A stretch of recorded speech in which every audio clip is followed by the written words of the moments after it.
Namo tassa bhagavato arahato samma sambuddhassa. Namo tassa bhagavato arahato samma sambuddhassa. Namo tassa bhagavato arahato samma sambuddhassa. Buddhang dhammang sanghang namasami.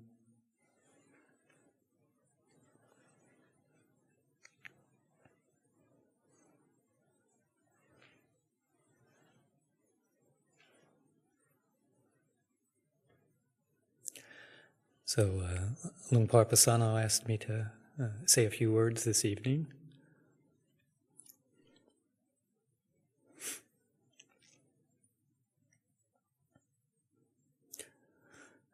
Moving towards the end of February, almost 2 months into the winter retreat, and another month coming up.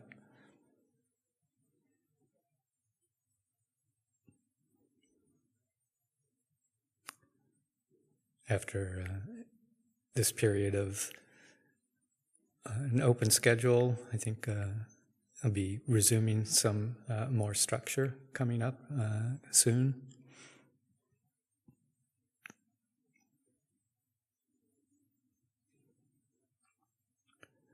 And just as a word of information, many people here know, probably some don't.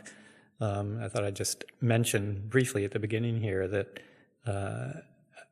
through an unexpected occurrence, I'm going to be having to leave much sooner than expected. In fact, I've got plans to return to California in just about 11 days on the 9th of March.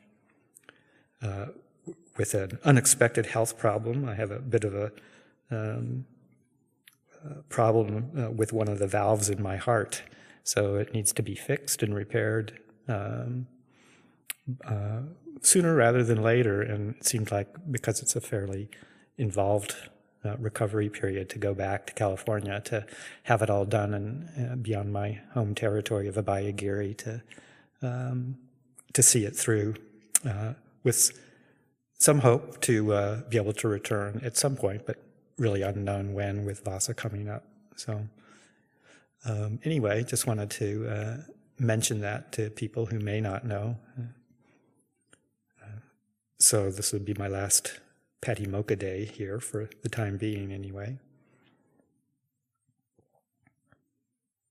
I think Lumpur decided that I should say a few words tonight, since I was going to escape the possibility of needing to do that later on.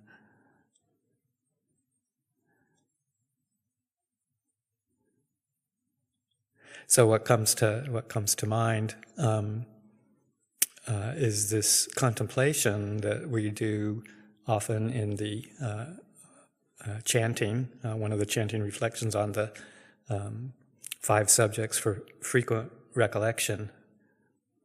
And I think most of you are familiar with that, the reflections on aging, sickness, death, the aspect of being separated from everything that we hold dear. All that is mine, beloved, and pleasing will become otherwise.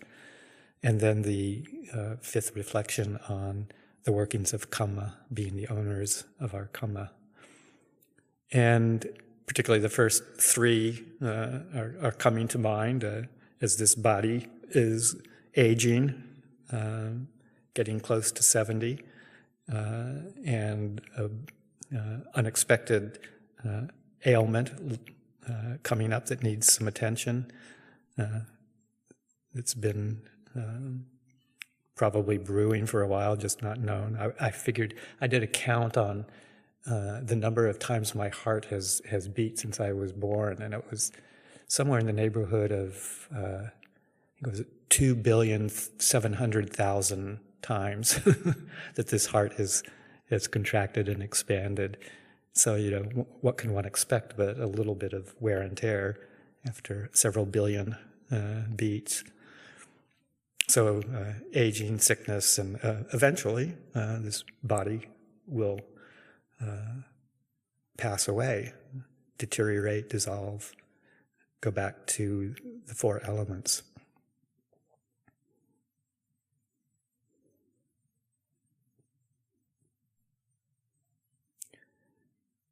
And how useful this contemplation is in terms of striking up a bit of motivation for practice.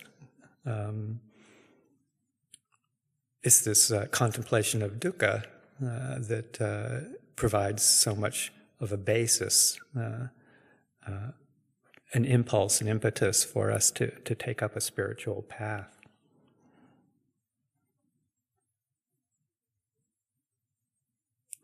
We've done a lot of wonderful readings. Lungpa and Ajahn Karunadhammo have been reading from the island at our 6 o'clock readings with some really good stuff coming out and good discussions happening around that as well. And a lot of it has, the theme of clinging, upadana, has come up over and over again in different ways.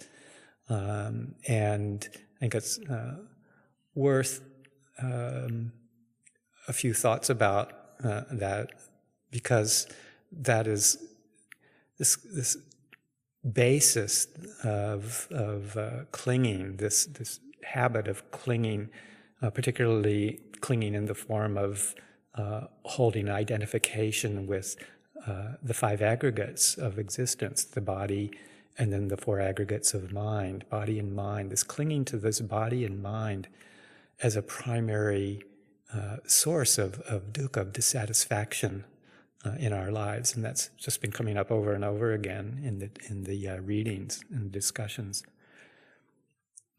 And it's this clinging to this sense of permanence, this sense of invulnerability, this sense of when things are going well, how often do we really contemplate that this isn't really completely under our control. It's just so easy to get lost in that day-to-day delusion of going from here to there and just assuming that this body is going to stay intact and that this mind is going to do likewise. So we make that an act of contemplation. We have to bring it up consciously over and over and over again, so that when the time comes that we're confronted with its vulnerability and its instability, that we've started to prepare ourselves for that. And I think most of us have probably done enough of that kind of contemplation around the body to have a pretty good sense of, this body isn't who I am. Maybe we haven't fully relinquished that perception yet, but I think many of us probably wouldn't be here today without having contemplated that perception of the body is really not under my control, the body is really not myself. And kind of loosening the grip of identification with it. But how much more difficult it is to do with the mind, the aspects of mind, the perceptions, the patterns of thinking, the ways we view the world, the way we view events and people, the way we categorize all of our existence, and to try and make it into something predictable, stable, and a place where we can lightly rest our attention with some sense of refuge, of security. How hard that is to penetrate the perception that isn't the case. The thoughts that we have, the emotions that we have, and even these fleeting moments of a sense of conscious awareness that gets categorized into the world around us, separated into sights and sounds and tastes, all the forms where consciousness and awareness can get absorbed into.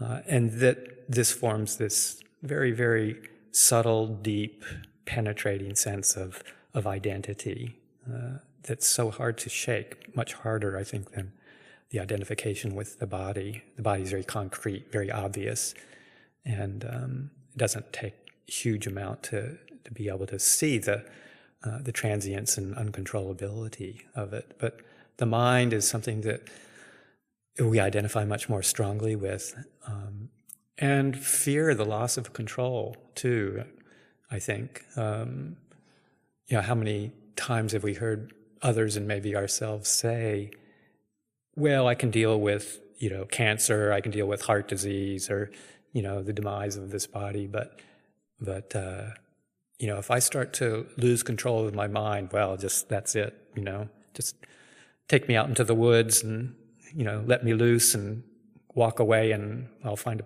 nice tree to sit up against, and that'll be it. Or, just people not wanting to have to deal with that kind of sense of uncontrollability if our cognitive faculties decline, because we identify so much with our ability to think clearly and plan and organize and structure our lives, and to think that may not be able to be happening at some point because of loss of cognitive ability. That's more than many people can handle. Or this sense of the kinds of mental illness that one can experience: depression, anxiety, some of the severe kinds of psychological disturbance that need attention and need help, support from people. But also, I think that sometimes we, particularly in the West, we have this sense that we should be able to be perfectly healthy psychological specimens, and that we have a kind of an obligation to rid ourselves of all the even the more mundane forms of mental unpleasantness, the smaller fears, the anxieties that arise, the patterns that we've developed in relation to how we view the world, sometimes the kinds of low moods that come just through exposure to the difficulties of the world, circumstances of the world, and the fact that we'd rather not have to experience them, and that experience of mild depression or unpleasant mental experience. And we think, okay, part of being a healthy human being is to be able to transcend that and to be able to experience, positive personality, have a sparkling personality that doesn't ever succumb to anxiety, fear, sadness, those kinds of more unpleasant mental states. So we have this expectation of, almost kind of this superhuman perfection. I think one of our tasks is to realize that kind of, expecting that kind of perfection in the mind and in our personalities isn't any more realistic than trying to expect it with the body. It's just part and parcel of having being in the human condition. And to think that we have to be completely rid of all of our neuroses, I think is a tall order. We can get pretty neurotic about getting rid of our neuroses, I think. So it's okay, I think. One of the things I've been realizing is, as time goes on, as I watch this kind of crazy conditioned mind as it presents itself in the world, or presents itself to me, particularly in times of quiet meditation, is just to realize, these are patterns of perception, patterns of conditioning. Who knows why they're there? Who knows where they came from? But by the end of my life, I may not be free from this particular manifestation. But my potential is to be able not to buy into it, not to believe it in terms of this is who I am or something that I possess that I need to get rid of, something that I need to perfect. It is something that I can learn to see arise, persist, and pass away by its own nature, and not to get entangled with it. I think this sense of not needing to get entangled is the freedom from suffering around any of these kinds of things. So I think, it's okay. Like I said, it's okay to be a little bit messed up. It's not a flaw. It's a natural occurrence to having been born. It's all how we handle it, all in how we handle it. And to be able to kind of, just like with illness of the body, to be able to say, okay, well, let me do what I can to not have to, be overwhelmed by it, not expect that it will completely go away or that I'll have complete physical health or complete mental health. But just got to be good enough to be able to practice, practice with our meditation, keep our precepts, and contribute to the world in the best way we can.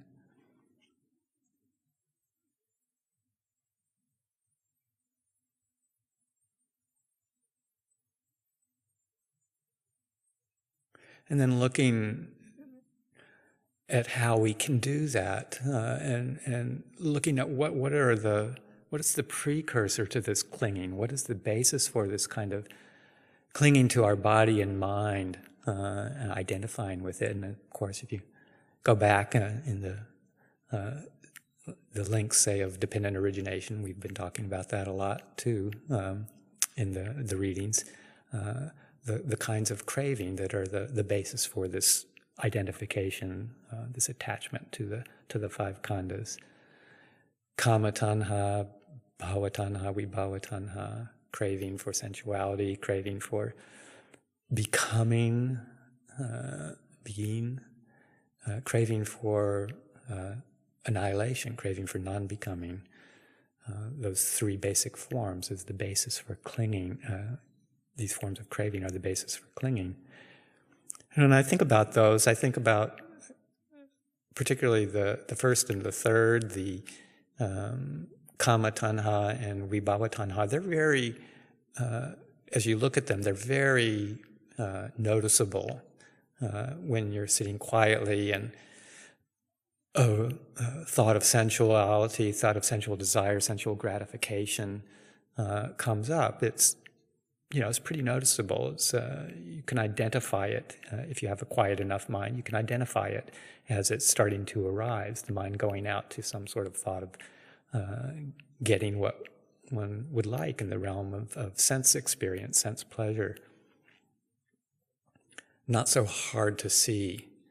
Sometimes hard to not get entangled with it or not to move on it, but pretty obvious when it's happening. And the same with vibhava tanha, the desire for annihilation, the desire to get rid of something difficult, unpleasant, not to have to experience the world in its unpleasantness, that wish to annihilate, get rid of. That also has a strong force to it, a strong energetic force that is pretty noticeable if you're sitting quietly and looking for these kinds of things. I think the one that's more subtle sometimes is the middle one, the bhava tanha. This desire to be, the desire to become, may be a little more obvious when we're strongly threatened by illness or death and something that's coming into our experience, than that wish to be rebels against the possibility of the demise of this body and mind.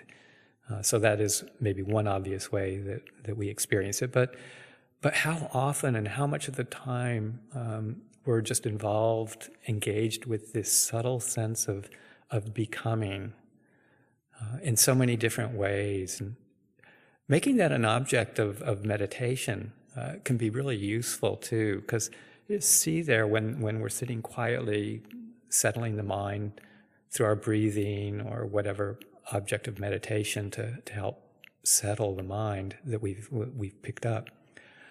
And all the urges and relentless meanderings that are coming up are very often based on this bhava tanha, all the thoughts of making plans of what happened at some point and what I'm going to do about it, the next thing I'm going to do, the various tasks I have to do, all of these kinds of subtle stirrings.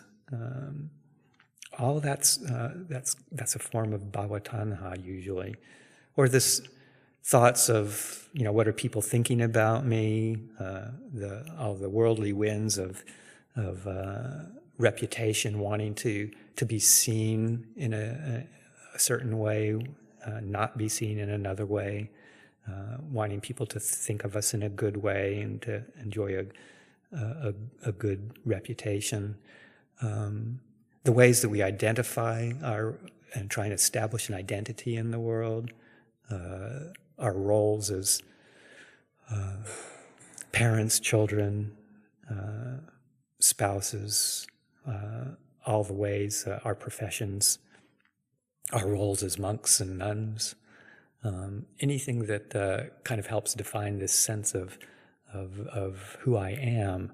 The more we buy into that and support that is often a result of this wish to exist, this bhava tanha, to create some sense of solidity and predictability. So just to watch that and to see those urges constantly arise and pass away. And if we grab onto them, then we move into that clinging, that experience of being born again.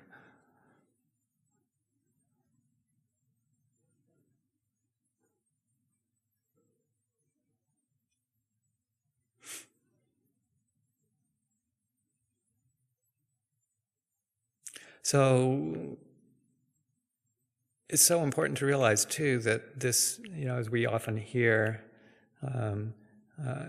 that we can't necessarily experience liberation from having a personality, where it's not the personality isn't what gets liberated, but we have to start to realize that there's this sense of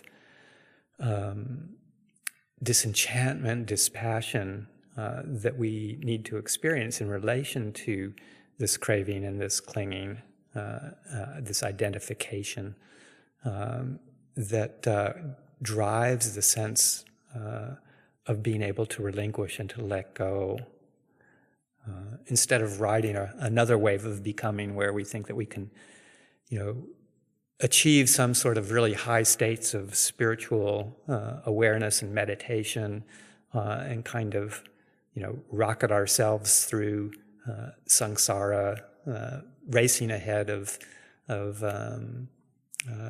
being caught in samsara, so that we can, burst through the time warp and boom, realize nibbana. That's just another form of becoming, and that. We often forget that there is this sense of disenchantment, this sense of dispassion that the Buddha talks about is kind of the emotional basis for realization of liberation. And how do we do that? We need to ask, what's getting in the way of my, seeing so clearly that this sense of turning away from the allure of samsara, what's preventing myself from seeing that and being able to turn away. And it's just, I think we have to really own up to the quality of dukkha, and sometimes we spend a lot of time talking about the three characteristics, mostly in the form of anicca and anatta. characteristic of not self and the characteristic of impermanence or transiency.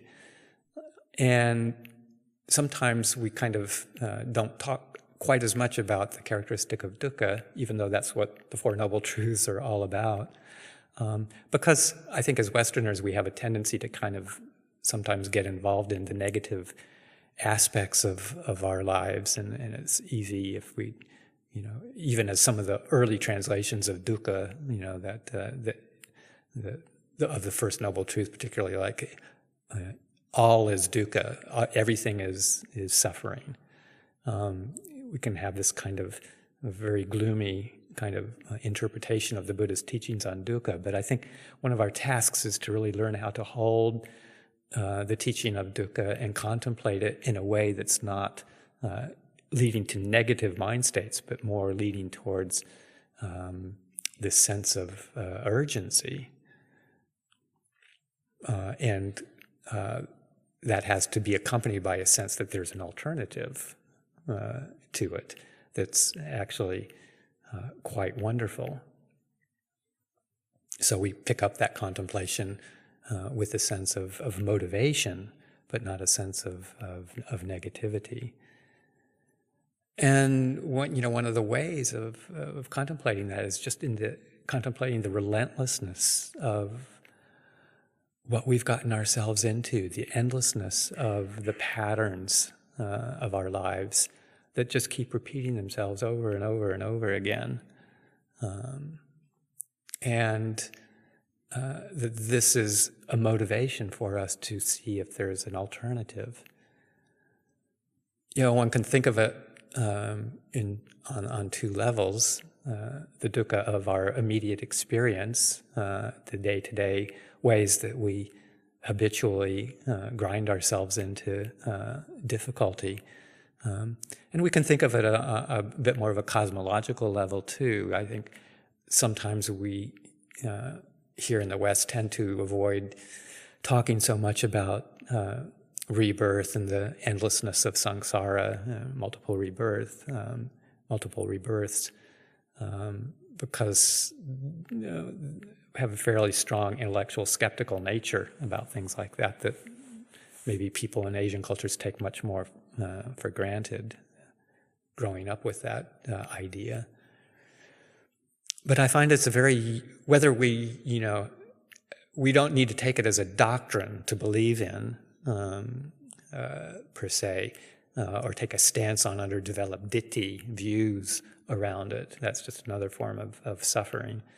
But to use the contemplation of dukkha as a strategy to help us realize this sense of disenchantment, this sense of dispassion. Even the Buddha talks about using these contemplations of rebirth as a strategy, not necessarily to believe in, but if we pick it up as a working hypothesis, then we win on two counts. The first count of it being able to be used as a way to motivate us in this very life to do skillful things and to develop skillful qualities that lead to less suffering for just the sake of the here and now. And then if there is an afterlife, then we've won on both counts, because then we set the stage for good rebirth. So a contemplative strategy to consider, how many times, as the Buddha describes in the teachings, the relentlessness of samsara, the fact that we've been doing this since an inconceivable beginning, going from life to life without a discernible beginning. The Buddha himself, in the first watch of the night, I like to think of this being really portrayed in the Buddha's 3 watches of the night of his enlightenment. The first watch of the night, he was able to use his well-developed mental powers to go back, his personal narrative, go back for eons and eons of existences of birth and death, and to see how he had just, infinitesimally times of being born in such circumstances and then passing away and being reborn again. And he, even in his, the perfection of his powers, was not able to find a discernible beginning to that. And then in the second watch of the night, he was able to expand that to an even broader level of watching the arising and passing away of all beings in relation to their karma, being sometimes born in good circumstances, sometimes being born in unfortunate circumstances, sometimes being born as human beings, which is a mixture of the two. But again, that kind of since beginningless time, and with the potential of it continuing on indefinitely if one doesn't do something about it. But it's not so specifically stated in the sutta that describes the night of his enlightenment, but my supposition is that those first two watches of the night were so impactful on him on a deep, you might want to say emotional level, that's actually that realization more than anything else of the relentlessness of the amount of suffering that he had gone through and that other beings go through too, through the repeated rounds of rebirth. That was the impetus for him to make the final push to realize the unconditioned, which is what he did in the third watch of the night. The third watch of the night is when he saw the ending of all of the asava, the outflows of the mind that we've also been talking about, was, in my mind, my estimation, a result of that deep realization and the wish to relinquish, the disenchantment that occurred. He was no longer fooled, the dispassion, the not needing, the not wanting to just keep doing that over and over again. And that along with his, deep wisdom was what allowed him to completely realize full liberation. So if we pick that up as a paradigm, probably most of us, if not all of us, don't have that ability to see, as he did, his own past lives and the lives of others. But we can extrapolate from that, and we can imagine that, and we can take that on faith, even though we don't experience it personally. And we can use it, most importantly, as a strategy. Even if we can't say that we know that for a fact, we can use it as a strategy to say, okay, I can understand from this lifetime what dukkha is all about. I have this sense of wanting to be free from these patterns, and I can pretty much predict that that's been what's been going on for countless eons of time that I've been doing this. Do I want to keep doing it again? And if we can experience that, again, not in a negative way, but as a real motivating, positive way, because we know, if we have faith in the Buddhist teachings, we know there's an alternative. We know there's a complete freedom from that, and an opening to the unconditioned, as we know from the Nibbana Sutta. If there is an unconditioned. If it weren't for this unconditioned, then there would be no escape from the realm of the conditioned. But since there is this unconditioned element, there is an escape. So, and we get tastes and hints of it in our meditation practice as our mind settles and we start to relinquish. We get tastes of this kind of freedom, of disenchantment, of dispassion, of letting go. And that's our practice, is to do that over and over again until we are able to just make that our primary mode, is that kind of sense of seeing through the veil, seeing through the enchantment of samsara, and realizing that we do have the ability, if we can just feel it deeply enough, allow ourselves to really pick up on that and to use that to be able to let out the big exhalation and to say, okay, enough. Enough.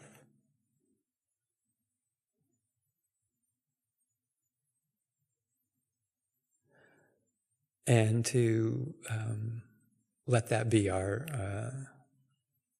motivation for release, relinquishment. Jago Padinisago Muti Analayo is in the Dhammacakka Sutta. That giving up, that relinquishment, that freedom, that non-attachment, that complete release.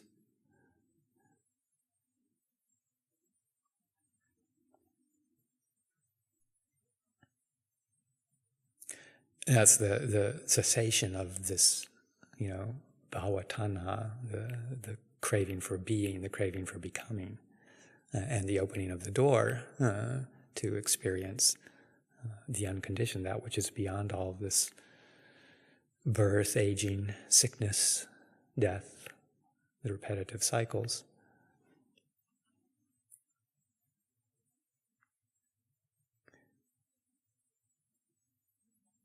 I think of Sariputta's utterance, Nibbana is the cessation of becoming,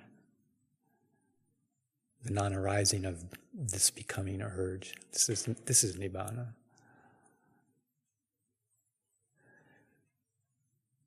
And then that opens the door to this is peaceful, this is sublime, and relinquishing all of the ways that we identify the letting go of craving, the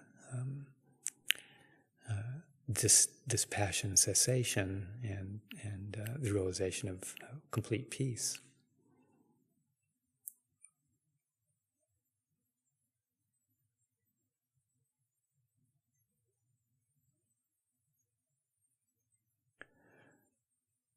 Yeah, so we take these, beginning with those initial contemplations of old age, sickness, death, separation, and then the fact that we also do have the ability to redirect. That's a form of being supported by our karma, this ability to say, okay, well, I want to create the causes and conditions that lead me to this deeper sense of understanding, this motivation for discontinuing, stopping the ways that I keep finding myself getting reborn into the world of dukkha, and to be able to set that aside and turn away and look towards that kind of complete freedom of the unconditioned. This is our potential. We've all got it. We all have a sense of the potential of the path. We've got the tools, we've got the conditions, this human birth, these conditions of being close to the teachings, of being able to understand them, having the requisites to be able to support our interest in them. So just encourage people to really take advantage of this very rare opportunity and to make that determination for complete freedom.